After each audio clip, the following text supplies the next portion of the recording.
Saudara-saudari, adik-adik, Bapak Ibu, para sahabat Tuhan Yesus di Paroki Santo Yosef Medari dan di Stasi Santo Thomas Sayegan, juga para sahabat Tuhan Yesus dimanapun Anda berada, berkah dalam, salam semangat, sehat selalu, tetap berbahagia di dalam Tuhan. Kembali marilah kita belajar ilmu sejati pada hari Sabtu, tanggal 9 Juli tahun 2022, hari biasa pekan ke-14. Kita mengawali belajar ilmu sejati kita dengan berdoa. Dalam nama Bapa, Putra, dan Roh Kudus. Amin. Allah Bapa yang Maha Kudus, kebijaksanaan-Mu tiada bandingnya. Namun Engkau berkenan menampakkan wajah-Mu dalam diri Yesus Mesias, saudara kami. Semoga kami dapat berjasa bagi dunia seperti Dia. Semoga kebahagiaan sesama menjadi sukacita kami yang besar dengan pengantaraan Tuhan kami Yesus Kristus Putra-Mu yang hidup dan berkuasa bersama Dikau dalam persatuan Roh Kudus Allah sepanjang segala masa. Amin.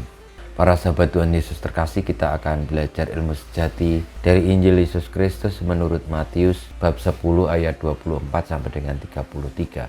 Pada waktu itu Yesus bersabda kepada ke-12 muridnya, seorang murid tidak melebihi gurunya dan seorang hamba tidak melebihi tuannya. Cukuplah bagi seorang murid jika ia menjadi sama seperti gurunya, dan bagi seorang hamba jika ia menjadi sama seperti tuannya. Jika tuan rumah disebut Beelzebul, apalagi seisi rumahnya. Jadi janganlah kalian takut kepada mereka yang memusuhimu, karena tiada sesuatu pun yang tertutup yang takkan dibuka, dan tiada sesuatu pun yang tersembunyi yang takkan diketahui. Apa yang kukatakan kepadamu dalam gelap, katakanlah dalam terang. Dan apa yang dibisikkan ke telingamu, beritakanlah dari atas atap rumah. Dan janganlah kalian takut kepada mereka yang dapat membunuh tubuh tetapi tidak berkuasa membunuh jiwa. Tetapi takutilah Dia yang berkuasa membinasakan baik jiwa maupun tubuh di dalam neraka. Bukankah burung pipit dijual seduit 2 ekor, namun tak seekor pun jatuh tanpa kehendak Bapamu?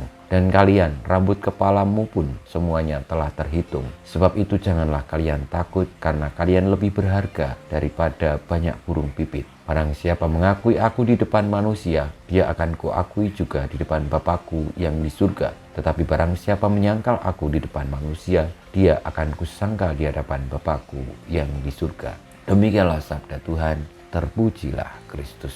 Para sahabat Tuhan Yesus yang terkasih, Tuhan Yesus bersabda kepada ke-12 muridnya supaya para murid tidak perlu takut dengan apa yang akan dihadapi di dunia ini. Namun Tuhan Yesus mengajak supaya lebih takut kepada penguasa alam semesta, Allah yang Maha Kuasa, pencipta segalanya, yang dapat membinasakan baik tubuh maupun jiwa.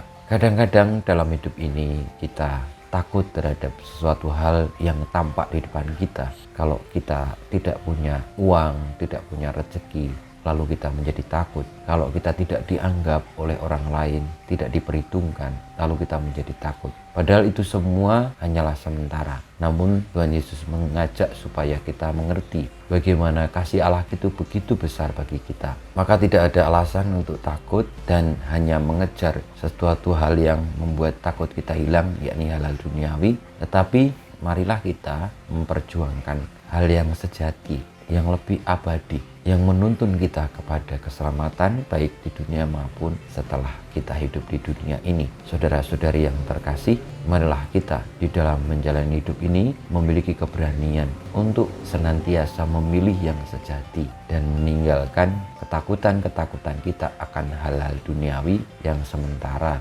Karena hal yang sementara itu bisa berlalu dan tidak perlu dirisaukan. Namun kalau kita tidak mendapatkan hal yang sejati karena kita hanya mengejar hal-hal duniawi, patutlah sebenarnya kita ini takut, karena itu akan menjadi hukuman kita yang membawa kita atau yang membuat kita binasa. Kita mohon berkat Tuhan, semoga kita boleh untuk senantiasa menerima berkat Tuhan, kasih-Nya yang begitu agung, dan kita tidak takut untuk menanggapi panggilannya terhadap yang sejati itu, dan akhirnya kita boleh untuk menerima jaminan keselamatan baik di dunia maupun setelah kita dinyatakan selesai dalam tugas perutusan di dunia ini. Marilah kita mohon berkat Tuhan, kemuliaan kepada Bapa dan Putra dan Roh Kudus, seperti pada permulaan sekarang selalu dan panjang segala abad. Amin.